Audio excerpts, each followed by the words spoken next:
like from what you saw from your team? Well, going into the week, we knew this was probably going to be the arguably our toughest road swing because they're the two highest rated defensive teams. Cincinnati is rated number 1 defensively, I think number 2 in the nation. And then Central Florida, I think, is top 15 in the nation. You know, when you're playing great defensive teams, you're not going to go in there and look beautiful on offense, but this isn't a beauty contest. It's about winning. I thought we had a good plan going into Cincinnati. You know, being able to keep guys on the floor at key moments, I thought was a big factor in the first half. I have no idea how the second half would have played out. You know, we're at 14 with 1:55 seconds left, and you know, the bottom kind of fell out on us there.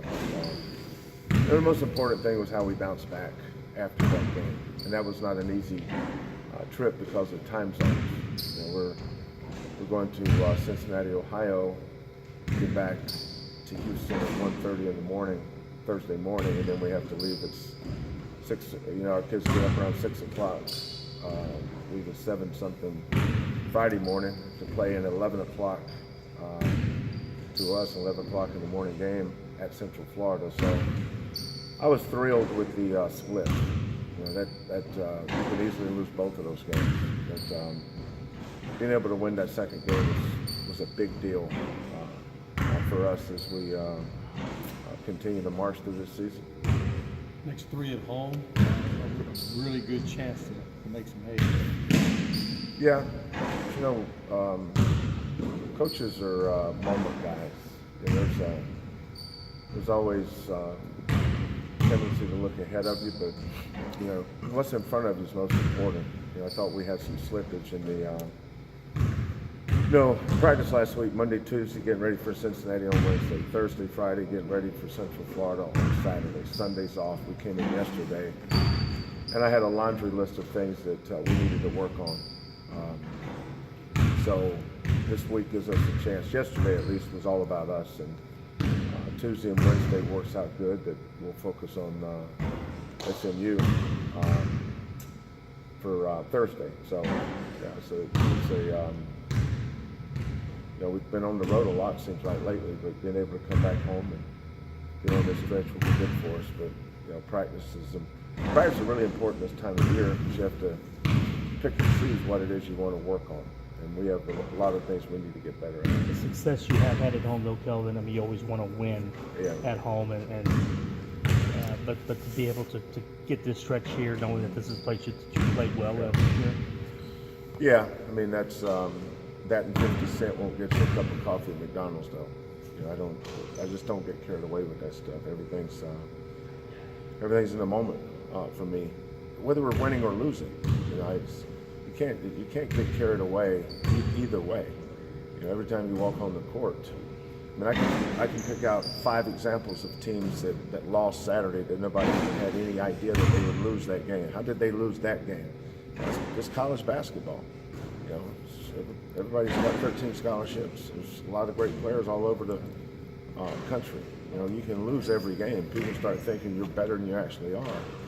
That's my job as a coach. You know, that's why you have to stay humble, stay hungry, and stay wise.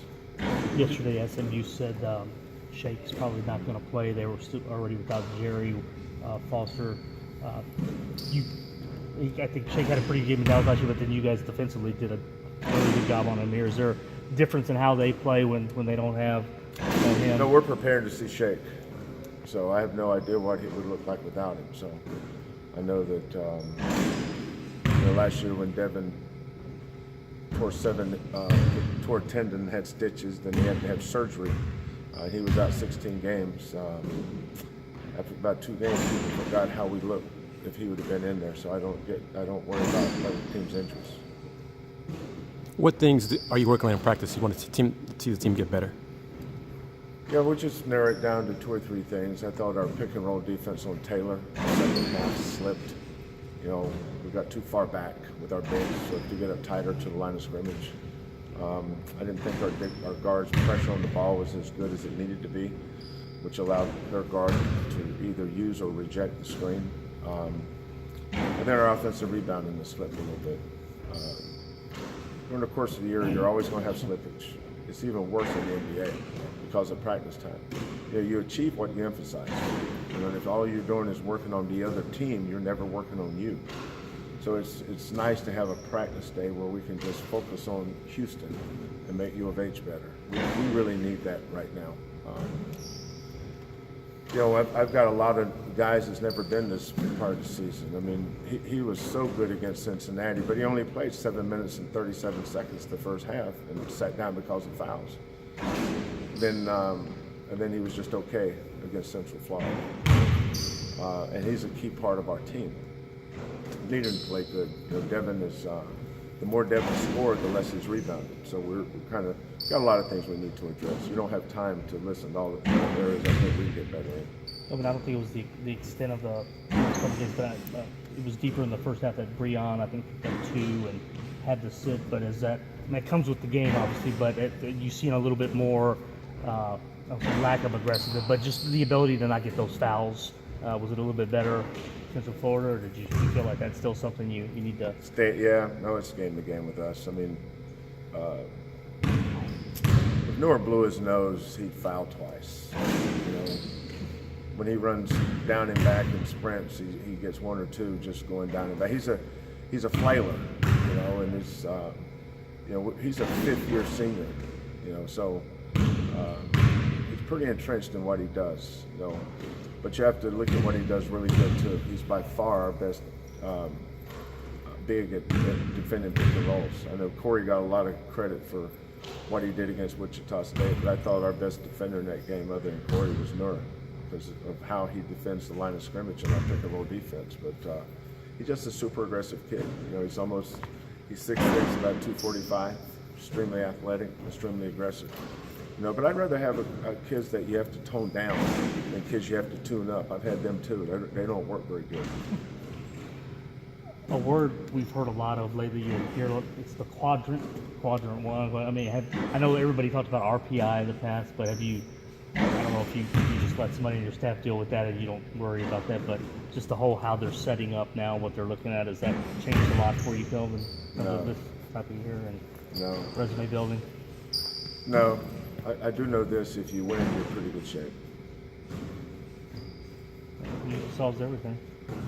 Yeah, the other stuff's overrated. That win against Central Florida, I have no idea what quadrant that was in, but I know it was a win. It was a 1. Was it? Good. If it was a 2, it'd been good too. Lastly, you mentioned this on your show last night. Just want to leave it. Galen went on.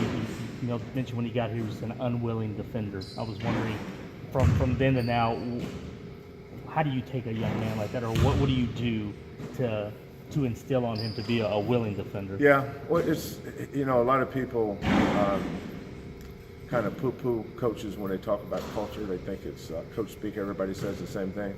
Well, when I was at Montana Tech in 1981, when I was 25 years old, that's all I knew. Was I knew I wanted my team to play this way. And I knew that how we practiced and our preparation for practice and the consistency of practicing the right way every day would solve a lot of issues on how you wanted your team to play. A lot of young coaches over the years, they'll stop me and say, Coach, how did you get to your philosophy on coaching? And it's a good question, but I think if you close your eyes and look in the back of your eyelids and visualize how would you like for your team to look? How is it you'd like for your team to look? At the defensive end, offensive end, how do you want your kids to behave? What kind of culture do you want? You've got to do that every day. You talk about it probably 10 times a year, but you've got to live it 365 days a year. And again, I go back to the emphasis. We emphasize defense. Defense is, our offense wasn't very good against UCF. A lot of that, their credit goes to them. They're really good defensively because of their length. But we won that game because of our defense. We couldn't win games like that last year. We just were not a good defensive team. And that's not because of lack of effort. It's just sometimes it's loft. With Galen, though, specifically, did he just kind of? Yeah, first of all, he's a high character kid. Sometimes those kids come in here and think, defense is, they know what defense is, but they have no clue the commitment that you have to make to being a good defender. And then, you have to figure out how can you impact winning. Galen's not going to impact winning by making a ton of threes. I sit down and talk to him about his strengths and weaknesses. I do that with all our kids. Here's your role. You have to define it for them. And sometimes they don't like it, but they always either figure it out or get over it. It's not like they have a choice. Here's your role. This is how you're going to help us win games. And in Galen's instance, he embraced it. We made him our last year was more de facto than anything.